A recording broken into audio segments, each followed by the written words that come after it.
Hello everyone. आज मैं एक ऐसे टॉपिक पे बात करना चाहता हूं जो बहुत इंटरेस्टिंग भी है और इंडिया के फ्यूचर के लिए इंपॉर्टेंट भी। Language diversity. इंडिया में 121 मेन लैंग्वेजेस हैं और 270 से ज्यादा मदर टंग्स। ये लैंग्वेजेस हमारी कल्चर को दिखाती है, लेकिन ये अलग अलग ग्रुप्स भी बना सकती है। चलो देखते हैं कि ये हमारे प्यारे भारत के लिए डेंजरस कैसे हो सकता है। सबसे पहले फ्रैगमेंटेशन ऑफ आइडेंटिटी के बारे में बात करते हैं। लैंग्वेज सिर्फ बात करने का जरिया नहीं है, ये हमारी पहचान है।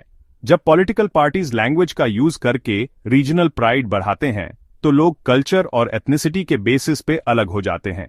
इससे लैंग्वेज एकता की जगह अलग करने वाला हथियार बन जाती है। अगला, एक्सप्लॉयटेशन बाय पॉलिटिकल पार्टीज। ये कोई सीक्रेट नहीं है कि पॉलिटिशियंस वोट्स और पावर के लिए लैंग्वेज डिफरेंसेस का फायदा उठाते हैं। एक लैंग्वेज को ज्यादा इंपॉर्टेंट बनाने या लैंग्वेज के बेसिस पे नए स्टेट्स बनाने की बात करके वो हम वर्सेस वो वाली फीलिंग पैदा करते हैं। इससे नेशनल यूनिटी कमजोर होती है, जो इंडिया जैसे डाइवर्स देश के लिए बहुत जरूरी है। फिर वायलेंस एंड कॉन्फ्लिक्ट का इशू है। लैंग्वेज बेस्ड मूवमेंट्स कई बार वायलेंट हो जाते हैं। तमिल ईलम की डिमांड या अलग अलग लैंग्वेजेस को ऑफिशियल मान्यता देने की एजिटेशन याद है। ये मूवमेंट्स लोगों को अलग थलग महसूस कराते हैं, जिससे प्रोटेस्ट, रायट्स और कभी कभी अलग देश बनाने की मांग तक हो जाती है। इकोनॉमिक डिसरप्शन भी एक बड़ी प्रॉब्लम है। अगर लैंग्वेज के बेसिस पे स्टेट्स अलग हो जाते हैं तो इकोनॉमी खराब हो सकती है। हमारी नेशनल इकोनॉमी अलग अलग लैंग्वेज एरियाज के कोऑपरेशन पे डिपेंड करती है। ट्रेड, इंफ्रास्ट्रक्चर और सोशल सिस्टम्स में डिसरप्शन लाखों लोगों की जिंदगी पे असर डाल सकता है। आखिर में, threat to national unity. India की ताकत यूनिटी इन डाइवर्सिटी में है। अगर लैंग्वेज बेस्ड पॉलिटिक्स इस यूनिटी को तोड़ देती है तो ये और डिविजन्स का रास्ता खोल देगी। इससे इंडिया की पावर और ग्लोबल इन्फ्लुएंस कमजोर होगी। तो हम लोगों को यह खतरा कैसे समझा सकते हैं? सबसे पहले हमें यूनिटी की इंपॉर्टेंस बतानी होगी। सबको याद दिलाना होगा कि इंडिया की ग्रेटनेस उसकी डाइवर्स लेकिन यूनाइटेड आइडेंटिटी से आती है।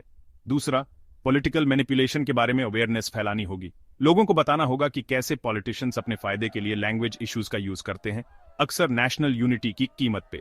तीसरा, कम्युनिटीज के बीच डायलॉग इंकरेज करना होगा। अलग अलग लैंग्वेज और कल्चर ग्रुप्स के बीच बातचीत से मिसअंडरस्टैंडिंग्स कम होते हैं और रिस्पेक्ट बढ़ता है। चौथा, नेशनल इंटीग्रेशन प्रोग्राम्स को प्रमोट करना होगा। गवर्नमेंट और एनजीओज दोनों को ऐसे इनिशिएटिव्स में इन्वेस्ट करना चाहिए जो नेशनल यूनिटी बढ़ाएं और लोगों को हमारी डाइवर्सिटी सेलिब्रेट करने के लिए साथ लाएं। आखिर में, डिवीजन के कॉन्सिक्वेंसेस हाईलाइट करने होंगे। रियल लाइफ एग्जाम्पल्स से दिखाना होगा कि लैंग्वेज बेस्ड कॉन्फ्लिक्ट्स ने दूसरे देशों को कैसे नुकसान पहुंचाया है। हिस्ट्री हमें सिखाती है कि एक बार ऐसी डिविजन शुरू हो जाती हैं तो उन्हें रोकना मुश्किल होता है। कंक्लूजन में, लैंग्वेज हमारी कल्चरल आइडेंटिटी का इंपॉर्टेंट पार्ट है, लेकिन इसे कभी भी डिवीजन का टूल नहीं बनना चाहिए। पॉलिटिकल पार्टीज जो लैंग्वेज का यूज करके हमें तोड़ने की कोशिश करते हैं, वो हमारे पूरे देश की यूनिटी को खतरे में डाल रहे हैं।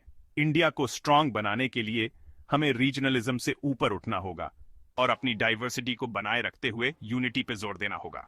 देखने के लिए धन्यवाद। अगर आपको यह वीडियो इंफॉर्मेटिव लगा तो इसे थम्स अप दीजिए और ऐसे ही और कंटेंट के लिए सब्सक्राइब करना मत भूलिए। जय हिंद।